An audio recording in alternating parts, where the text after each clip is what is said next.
بسم اللہ الرحمن الرحیم۔ السلام علیکم۔ آج ہم ایک بہت ہی اہم موضوع پر بات کرنے جا رہے ہیں، دائمی اقدار یعنی پرماننٹ ویلیوز۔ اور یہ ساری گفتگو علامہ غلام احمد پرویز صاحب کی مشہور کتاب اسلام اے چیلنج ٹو ریلیجن کی تصورات پر مبنی ہوگی۔ تو چلیے اس گہرے موضوع میں اترتے ہیں اور سمجھتے ہیں کہ قرآن کی روشنی میں انسانیت کی اصل بنیاد کن دائمی اصولوں پر رکھی گئی ہے۔ اچھا، ان دائمی اقدار میں جو سب سے پہلی اور سب سے بنیادی چیز ہے وہ ہے انسان کی اپنی عزت، اس کا اپنا وقار۔ سمجھیں کہ یہ وہ ستون ہے جس پر باقی ساری عمارت کھڑی ہوتی ہے۔ تو پہلی دائمی قدر ہے پوری انسانیت کا احترام، یعنی ہر فرد صرف اس بنیاد پر کہ وہ ایک انسان ہے، برابر کی عزت اور احترام کا حقدار ہے۔ اس میں کوئی فرق نہیں پڑتا کہ وہ کہاں پیدا ہوا، کس خاندان سے ہے، اس کی نسل، مذہب یا جنس کیا ہے، کچھ بھی ہو، عزت سب کے لیے برابر ہے۔ اور دیکھیں قرآن اس اصول کو اتنے خوبصورت الفاظ میں بیان کرتا ہے، وَلَقَدْ كَرَّمْنَا بَنِي آدم، یعنی اور بے شک ہم نے بنی آدم کو عزت بخشی۔ یہ آیت اس بات کا ثبوت ہے کہ یہ عزت، یہ تکریم براہ راست اللہ کی طرف سے ہر انسان کو ملی ہے۔ تو ٹھیک ہے، اگر ہر انسان کی ذاتی قدر برابر ہے تو پھر معاشرے میں کسی کا مقام اونچا یا نیچا کیسے ہو سکتا ہے؟ یہ ایک اہم سوال ہے۔ آئیے دیکھتے ہیں کہ اگلی قدریں اس بارے میں کیا کہتی ہیں۔ تو دوسری دائمی قدر یہ واضح کرتی ہے کہ معاشرے میں بلند مقام کا معیار پیدائشی طور پر نہیں ملتا، اس کا تعلق انسان کی ذاتی قابلیت اور اس کے کردار سے ہے۔ یعنی انسان اپنی پیدائشی قدر میں تو سب برابر ہیں، لیکن ان کا سماجی رتبہ ان کے اپنے اعمال اور کردار سے بنتا ہے۔ اور اس کا معیار بھی قرآن نے خود بتا دیا۔ اللہ کے نزدیک تم میں سب سے زیادہ عزت والا وہ ہے جو سب سے بہتر کردار کا مالک ہے۔ یعنی اصل شرافت اور بزرگی کا تعلق صرف اور صرف اچھے کردار سے ہے۔ اب آتی ہے تیسری دائمی قدر، جو کہ انسانیت کے اتحاد پر زور دیتی ہے۔ یہ وہ تصور ہے کہ تمام انسان بنیادی طور پر ایک ہی ہیں۔ قرآن اس کا بہت واضح اعلان کرتا ہے، تمام انسان ایک ہی امت تھے۔ یہ آیت ہمیں بتاتی ہے کہ انسانیت اصل میں ایک واحد برادری ہے جو ہر قسم کی مصنوعی تقسیم سے بالاتر ہے۔ یہاں ایک بہت ہی کمال کا نقطہ سامنے آتا ہے۔ قرآن کہتا ہے کہ نسل، قبیلہ، قومیت، یہاں تک کہ جنس کی بنیاد پر جو تقسیم ہے، یہ سب انسانیت کے لیے نقصان دہ ہیں۔ تو پھر اصل تقسیم کیا ہے؟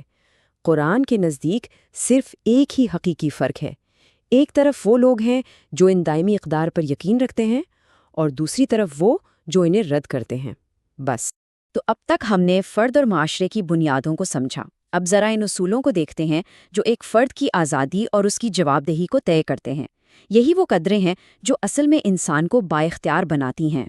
چوتھی قدر یہ ہے کہ انسان ہونا ذمہ دار ہونے کے برابر ہے، یعنی ہر شخص اپنے اعمال کا خود ذمہ دار ہے۔ اس کا سیدھا سا مطلب یہ ہے کہ کسی کے اچھے یا برے کام کا نتیجہ کسی دوسرے کو نہیں مل سکتا۔ قرآن اس اصول کو بالکل صاف لفظوں میں بیان کرتا ہے، کوئی بوجھ اٹھانے والا کسی دوسرے کا بوجھ نہیں اٹھائے گا۔ تو بات بالکل واضح ہے، ہر کسی کو اپنے کیے کا جواب خود دینا ہے۔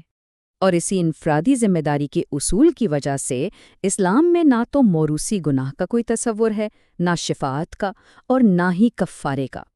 اب آتی ہے پانچویں اور شاید سب سے انقلابی قدر، آزادی۔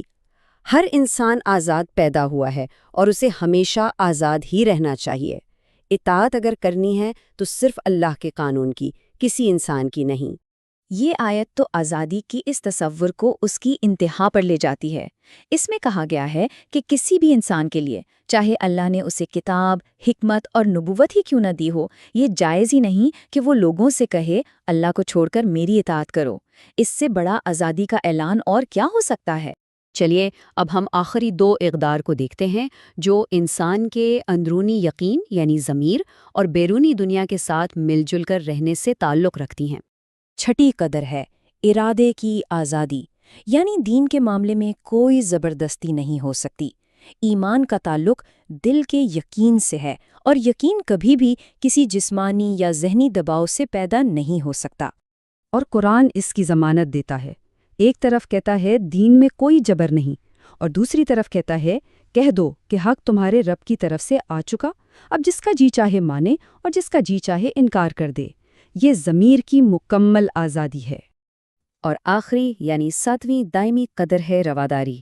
لیکن یہ صرف برداشت کر لینا نہیں ہے۔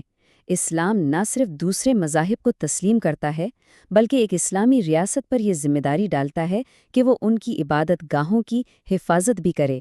یہ آیت دیکھیں، یہ واضح کرتی ہے کہ خانقاہوں، گرجوں، یہودیوں کے عبادت خانوں اور مساجد کی حفاظت ایک خدائی اصول ہے۔